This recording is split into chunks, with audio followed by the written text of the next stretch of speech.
Okay, Unit 1, Lecture 2, a little bit of review before we move on to the Southern Colonies. Some questions, keep in mind, trying to answer what problems did European settlers face in the New World? What colonists saved the other colonists from starvation? What crop saved the Virginia Company and who introduced it? What were the big farms called in the South and who worked on them? And what was the first legislative body in the English colonies? I hope you should be able to answer those questions at this point. All right. Now we're going to go over the different colonial regions. We're going to start with the South. The first group is the South, and we start here because first we live here, and because the first permanent English colony in the New World is Jamestown, which was founded in 1607 by the Virginia Company of London. All right, so there's three colonial regions you need to be aware of: the Southern, the Middle, and New England. All right. Some big things to understand right off the SOLs is the economic and political institutions in the colonies developed in ways that are either typically European or distinctively American, as climate, soil,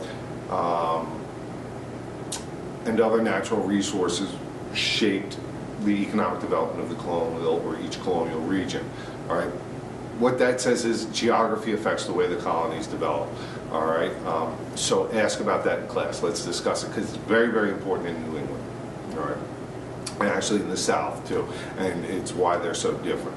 Okay. The other big idea is the African slave trade and the development of a slave labor system in many of the colonies resulted from plantation economies, development of cash crops, and labor shortages. All right. So those are some of the big ideas. All right, so we're going to focus on the South for this lecture. All right, 5 of the original 13 colonies are in the South, most of the time.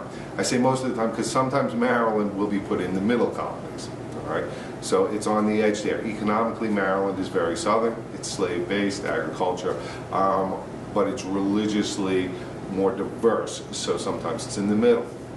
All right, but for our purposes, we'll throw it in the South today. All right, so we have Virginia, we have Maryland, we have North Carolina, South Carolina, and Georgia are all southern colonies. The main reason people come to the South is economic opportunity, the chance to start over, okay?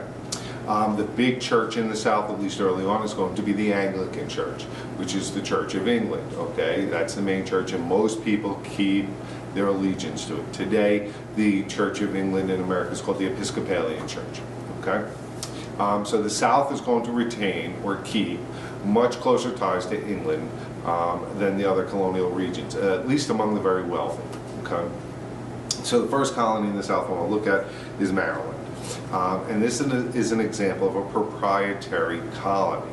Proprietor means owner, so there's an owner of Maryland, and that's Lord Baltimore. Lord Baltimore founded or establishes Maryland as a haven, a place of safety for the Catholics. All right, Catholics were being persecuted in England. They had been for some time. They were at that time. They're being denied certain rights. So Lord Baltimore founds Maryland as a place for Catholics to come to. That's very, very important, right? Another thing to know out of Maryland is the Toleration Act of 1649. Okay, this is important because it's our first step towards freedom of religion. Much of what the change that we look at in history in this class starts off with baby steps, occurs gradually, a little step here, another step, and then we get to big changes. So this lays the foundation for religious freedom in the New World. What it does is grant all Christians, anyone who recognizes Christ, freedom of worship. So no one else. It's not a broad religious toleration, it just allows Christians, because if you don't recognize Christ, you can still be put to death. Okay, so it's a baby step, but it's an important one, and I want you to be aware of it. So Maryland, Lord Baltimore, proprietary haven for Catholics, Toleration Act of 1649. The Carolinas are examples of royal colonies. They're under the direct control of the king. And the purpose of these colonies are to grow food for the British West Indies, okay? So that's all we really need to know about the Carolinas, and for some reason the SOL likes to ask you which is the biggest city in the South, and Charleston for a great deal of time is the largest city in the South. It's a major point, okay? And the Carolinas, like I said, grow rich through trade. Trade equals commerce. Virginia, we, for the most part, discussed last time, so it'll bring us to the last of the southern colonies, then Georgia.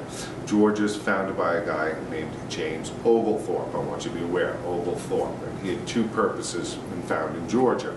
Number one, it was a place for debtors to start over debtors. If you're in debt, you owe money. Back then, you could be thrown in prison for being in debt until you paid your debt, which was very hard to do from prison. Okay, so it's a second chance colony for people that were in prison. The second reason is the Spanish owned Florida. Carolinas are very rich and wealthy colonies. So Georgia then is founded as a buffer to protect rich South Carolina from Spanish Florida. Okay, so that's Georgia. Oglethorpe, buffer, debtors. All right, now that's briefly, very briefly, the colonies. I hope we expand on them more in class, at least those in the South. All right, some things that they all share, common characteristics of the southern colonies and life in the South. Important to know that your social status, your place in society, is based on your family, how long they've been there, right, and their social standing, along with how much land you own. So your social status is based on your family status and the amount of property you own. All right, large landholders in the eastern lowlands are going to dominate colonial government. Remember, the South develops a representative democracy because they're all spread out in large farms. So only the wealthy have time to participate, right? They can leave their farm, have somebody else working, and go participate in democracy. In the mountains and valleys further inland, societies can be characterized by small subsistence farmers. Subsistence means just growing enough for you and your family. Hunters and traders of Scots, Irish, and English descent. All right, so the southern colonies are also going to develop economies in the eastern lowlands based on large plantations that grow cash crops. Examples of cash crops are going to be tobacco, rice, and indigo, and these are grown for export, all right, to Europe and the Indies. And we're going to see in all of the colonies the development of a strong belief in private ownership and free enterprise, okay?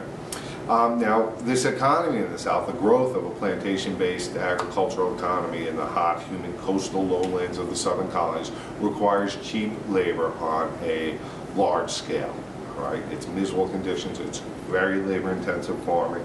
So some of the labor needs early on, especially in Virginia and Maryland, were going to be met by indentured servants. And we talked about them. They're persons who are poor, who've come from England, Scotland, or Ireland, who can't afford their passage over, and in return for passage agree to work for 7 years, and at the end of which they'll receive 50 acres of land. Again, most don't survive that term.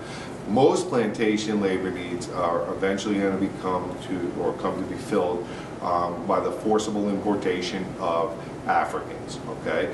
So while some early on Africans worked as indentured servants and earned their freedom, very, very few, all right? And always a smaller number the further south you go.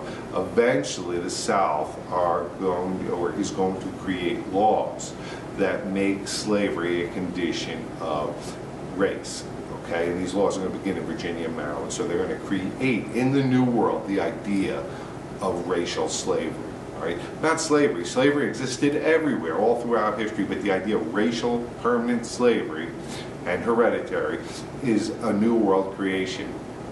All right, and more Africans are going to be forced over time from their homes and brought to the New World, to the southern colonies to fulfill these labor needs. The journey from Africa to the New World is called the Middle Passage. That's a vocab term you need to know. All right, from Africa to the New World is the Middle Passage, and the conditions are awful. All right, the Middle Passage is part of what we call triangular trade. It's a trade, any trade that has 3 points. All right, so it's New World, Old World, and Africa. Triangular trade, Middle Passage. All right. So the development of a slavery-based economy in the South is eventually going to lead to conflict between the North and the South in the American Civil War. That's right out of the SOLs. All right, so I'm going to end there. Tomorrow we'll pick up with the Middle and New England colonies, and we'll expand on these in a project in class. Thanks.